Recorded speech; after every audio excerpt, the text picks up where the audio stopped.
everyone, and welcome to the Dancing Bear Enlightenment Academy Holistic Transformation Podcast.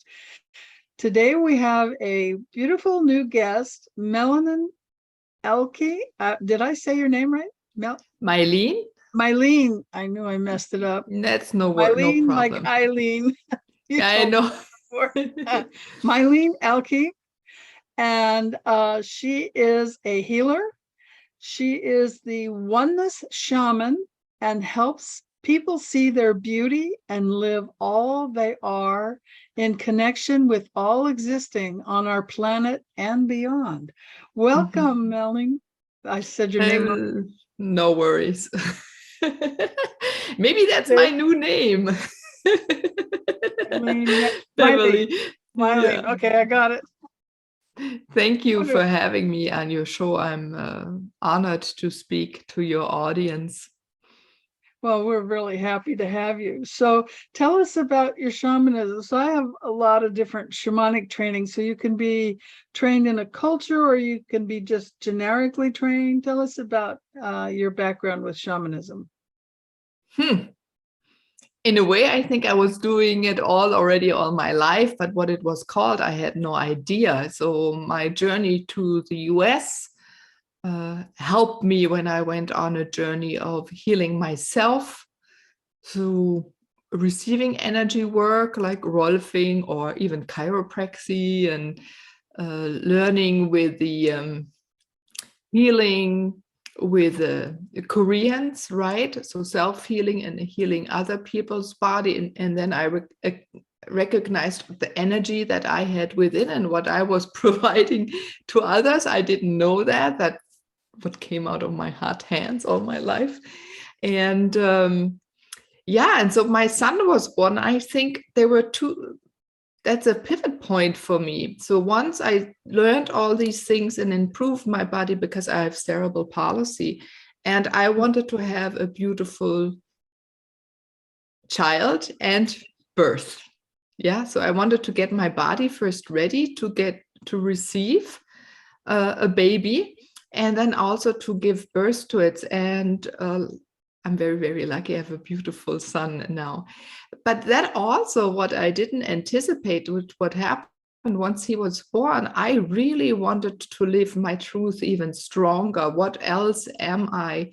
And how can I live what I am for my son instead of telling him what to do? I believe, whatever I do, then he can choose. And and then when he was a little baby, I had already put my hands out for helping my cats because I had been always connected to cats since I'm born. I find them, my mom finds them, we raise them, and I had two cats I had brought to the US with me when I moved there.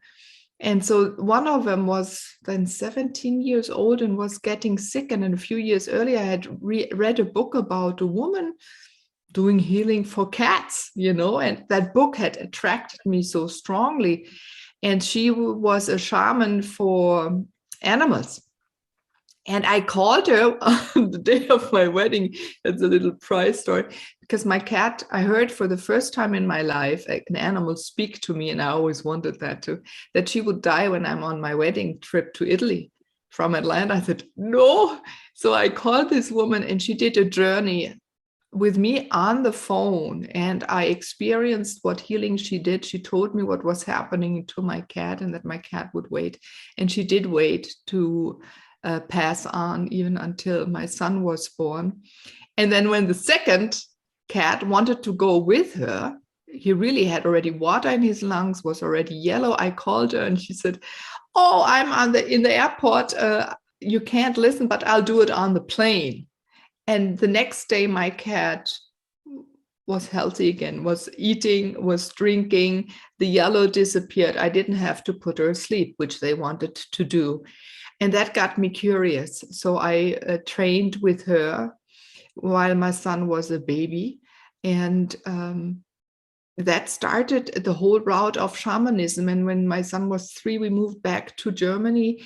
And here I met an American who did also a medicine man and chief who taught us many, many beautiful ways, mostly shamanism, first for us a little bit, but for consciousness, going into ancient shamanism of a trade of paleo shamanism in a way. You were asking me about what it was exactly. Yeah, and I've trained with him since I came 2009 to Germany. Wow. And we're still at Paleo it. shamanism. Wow. So tell us about paleo shamanism. What is how is that different from any other kind of shamanism? You know, shamanism, it is separated about 25,000 years ago. There was the way to learn it the hard way, right? Through pain, through strong exercises, or you can be taught an easier way, and but still get the same results. So we always joke around and say, yeah, we eat, you know, in our breaks chocolate cake. Where others have to roam around and have close to death experiences or even do die. Not that I didn't have those. The initiation here and there did happen where it was very physical. Yeah. Where I knew, oh, this is not just an accident, when I was lying under a boulder, I don't know, 5 by 5 feet diameter.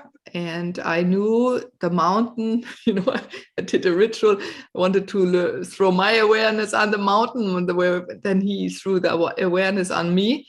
And then later on the way down, he did also pin me down. And so I could get a teaching even further. Nothing happened, but I learned 2 things very extremely. One, I can merge with anything existing. So I merged with this boulder, right? Or the stones that were below me. And the second one was very clear in the moments when I was afraid. There were twice I had pain. Once I was thinking I'd never see my son again, or another one I said, oh, no one will find me. There were 2 times, 2 moments in those 3 hours I was under this boulder. But the other time I knew I'm connected with everything. And that's how I learned then also to send information to everything existing, that I'm lying really, really high up here in the mountain and someone has to come and find me. And they did, and I was rescued and everything. But this really taught me 2 major things: that we can dissolve, right? So that we don't get hurt and become one with whatever we touch or not touch. And then also that we're all connected. And once I came out of that experience, I recognized more and more, oh, you know, I always look at oneness, how I'm connected, and I've always been doing that. So, you know, the one light, the one intent, the one sound. And I learned, yes, you know, that's my route. Yeah, I did a lot of training through the Foundation of Shamanic Studies. So I'm on their Facebook page, and someone had a story similar to yours. She just studied and, you know, had her experiences, and she asked if that made her a real shaman. And I responded to her, it doesn't matter what all I said, but I said, yes, it does. And one of the people that runs the foundation said, no, you have to have it in your lineage. I don't believe that. I believe every human on earth can be a shaman, and you just have to awaken that part of you like you did, that understands we're all one, we're part of everything, and there is no separation, not even from the inanimate stuff. So that's a nice story. I like your story. That's pretty cool. Yeah, you know, I think so too. This is my purpose. My purpose is here really we were so talk to see the beauty. I see it. But, you know, and also now I was just telling my husband a few days ago, after all these years now of training, of becoming aware of what exists, you know, I'm very connected to birds. So I drive down the road somewhere, and if there's a bird flying or even sitting in a tree or sitting in a field, my head goes like this. I see him, I acknowledge, hello, nice, you know, and there is a communication really quick. I have the same if I walk through nature. I have that when I meet people, or I don't meet people. I just passed them on the street. Mhm. There's always that interest, and also the interest in, source wisdom, old wisdom. How was it? And yeah, maybe that's why I became a landscape architect. I don't know. Yeah. Oh, how But you're nice. right, it's in us, because we go and search what we love to do. And often, you can see energy centers. So if you have an eighth energy center, then you are it's a different word. Every culture we have are shamans. It's not, in Europe, we were all eradicated. The Romans came through, they killed any wise woman, any midwife, any person that had to do with medicine. Then again, the church came over and over and over and over. And now maybe the pharmacy companies again, or wars, right? That's the first people you take, and you and kill or take away, and to destroy community, to destroy your language. Yeah, that's absolutely true, especially in the West. In Asia, a lot of the culture is still very old. It hasn't been as damaged as in the West. And even, I'm an herbalist, and in the West, you don't have a lot of formulas that are ancient formulas. Like in Chinese medicine, we have formulas that are thousands of years old. People have been using these same combinations of herbs to heal certain conditions, literally thousands of years. And all of that has been lost in the West. When you buy a book on herbs in the West, it'll have a few formulas that someone has made up and they're now publishing it. But you don't have something that says, this is what we used, 3,000, 4,000 years ago, because all of that got lost. We can still find a few essential oils and some things in the Bible, but otherwise, most of that information has been completely lost, which is really a shame. So we're now rebuilding it. We're rebuilding. And I just read an interesting book by someone who was a heart surgeon and now became interested in healing people through food, and really looking at food and what we need to eat. And I really felt right, and our teacher pointed us to that direction. But I really took my time, and I didn't read it just like that. I had to be in the right state of mind. Then I was able to read again a few sentences to really sense the depth of what he was speaking about. First of all, it was about us, that all of our cultures have the right food. And if we look further enough, how did we cook? How did we eat? What did we eat locally?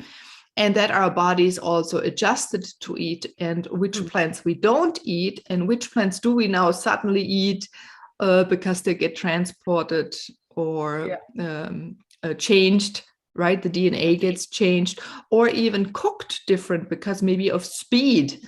And then suddenly the speed comes, you neglect a few steps, and it's still very poisonous to us. Yeah. And it takes away, I think why I really interested in this is because we are beings that need to be in a very high vibration to be in a natural state. And food numbs us as well extremely, not just alcohol or smoking, right? But if we eat raw. So that is interest also to me. Physically, I feel that extremely because of my cerebral palsy. My nervous system is more reacts much faster, right? Gets faster, tired, or whatever. And I can sense when I'm eating, I shouldn't eat, because sometimes you eat if you go somewhere, or there is nothing, or someone prepared a beautiful meal, and I'm going to eat it, right? But it is important that we move. And then, as you said, then we sense so much more. We become more in tune. We can work longer on our work, like say an artist, or write or paint or cook, and we have more energy. We need less sleep then too. Yeah, I keep telling people, if you meditate, you don't need as much sleep. I actually only sleep 6 hours a night. If I sleep longer than that, I wake up groggy with a headache. Just I wake up. So I don't go to bed early. because I'll be up at 4 in the morning and then I have to get up. So I go to bed late and I get up with the sun. Yeah, on this path, you need less sleep and you need less food. Yes. I go through periods where I'm not hungry. I don't eat based on the clock. I eat because I'm hungry, and I usually go at least 16 hours between meals, and then I'll have one meal a day, Mm. which is more in keeping with how we were a long time ago before modern society. Yeah. And we only ate locally grown in season foods. And which is why humans like sweetness, because when fruit is in season, it's usually a really short window. So you have to eat it while it's there and then it's gone. So that's one reason why we have this over propensity for liking sweet things. And we have to learn how to control that Yeah, because yeah. The fruits help us to gain calories so we Mhm. can live in the winter. And, we moved a lot. Yeah. Once upon a time, you need also then energy, right? Once upon a time, we could move much faster than we move nowadays. I Yeah. always use the example of people were in the ice age. They were not staying where it's cold here in Germany. No. They were able to move in 8 days from here in middle of Germany down to north of Africa in 8 days. If you drive a car, you're lucky you can make it. Well, It's there's a lot of amazing. fences now.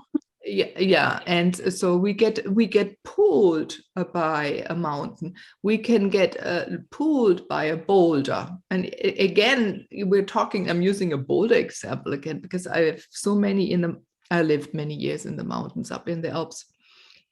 I don't walk fast because I limp, or a little bit of a limp. But when I connect with energies, or I'm pulled, or I should say there's a reason I need to be somewhere to exchange wisdom, I get pulled. Mhm. And then I can walk much faster. I feel like I'm like a messenger who runs really fast. So we have all this ability within us. And you're so right. We're now rediscovering it. There's many Mhm.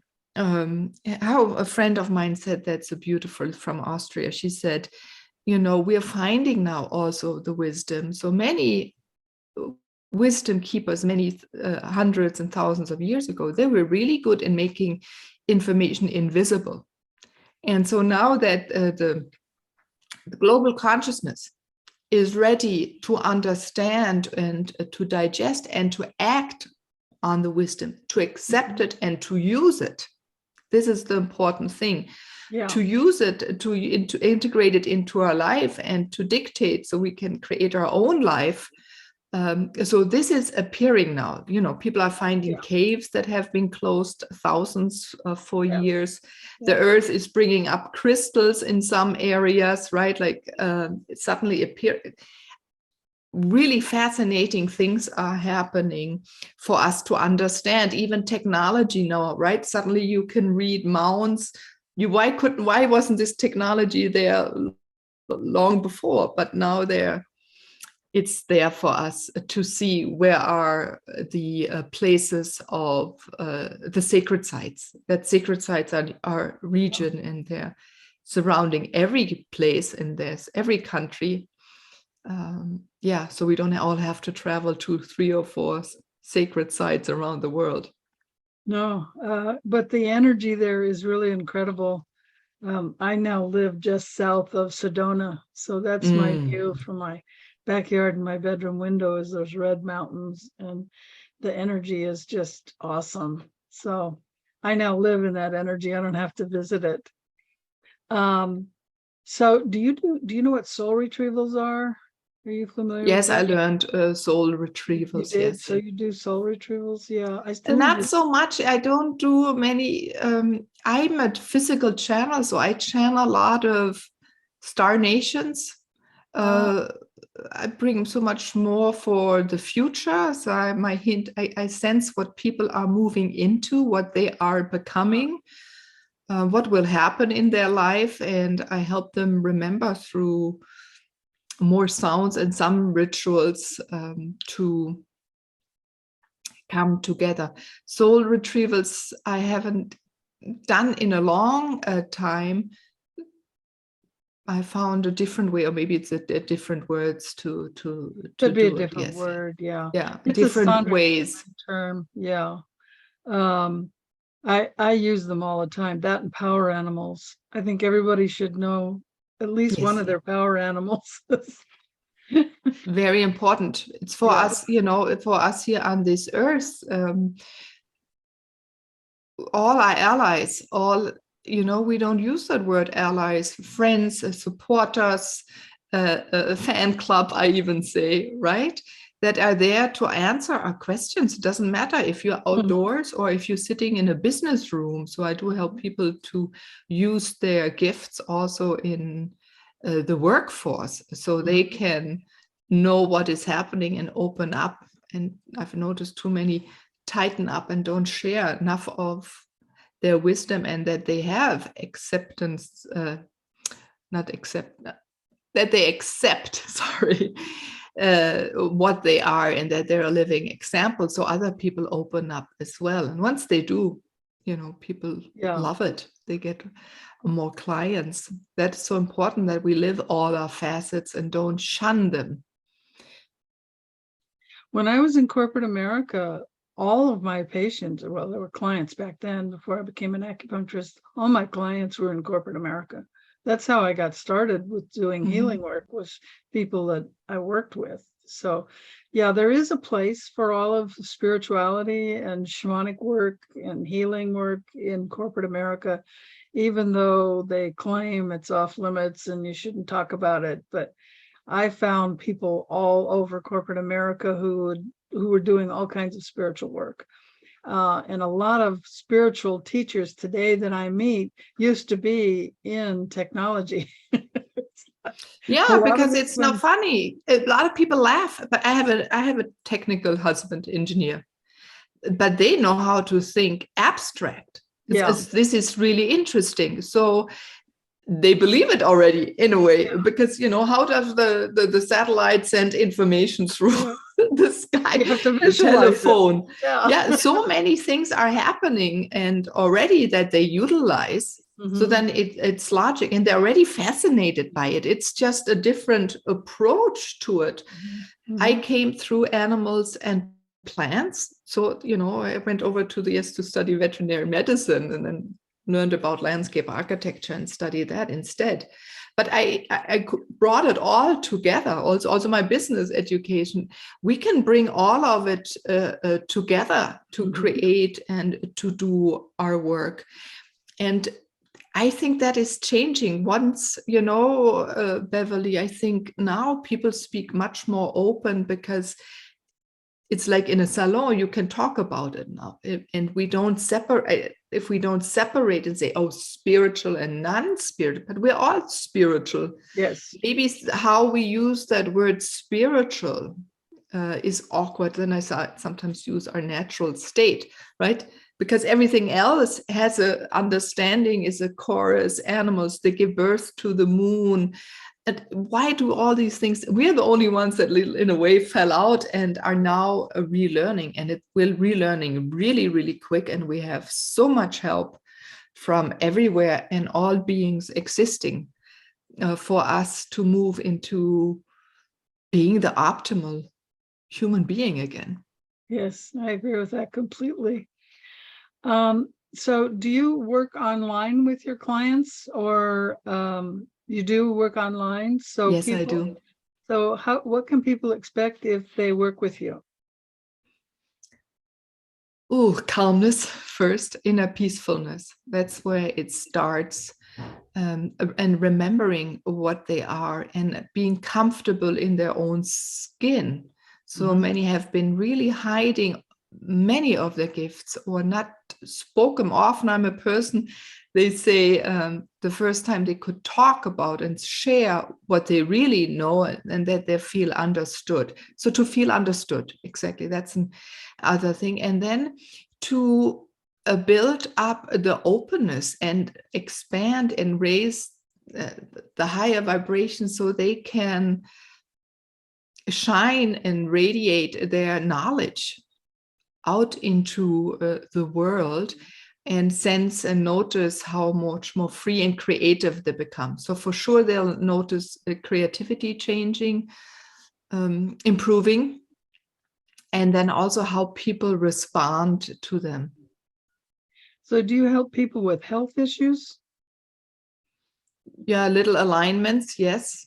Alignments? Mainly, Okay. but much more is really personal development. Personal development, okay. I would say, yes. And but where also they're some going healing. into the future. Yeah. And then often I have channeled songs or I have channel non-stop, Yeah. even if I do today, as I was sitting here, wisdom from the cosmos. They feel loved. That's maybe another thing they can expect. Feel Cool. That's seen. really awesome. Yeah. So where our podcast is on YouTube, and for the people on YouTube, I'm going to post website down below. But for people that are audio only on our podcast, do you want to tell them your links so that they know how to find you? Yeah, the best is on all social media or even through my website. It's always Meilin, spelled Meilin,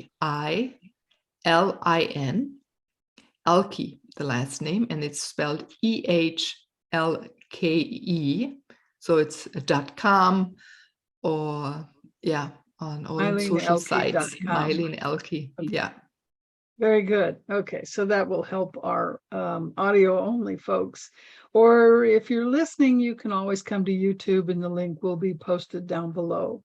So do you have any closing words for the audience? Yeah, to take in a deeper breath and really feel the air moving through your body, because it awakens you. And then when everything tingles, create what you desire. Start to be courageous enough to live and go after your dream. And the dream is more. It's really your vision, your purpose, why you're here on earth. Wonderful. So thank you everyone for joining us, and remember to be the light you want to see in the world. Thank you.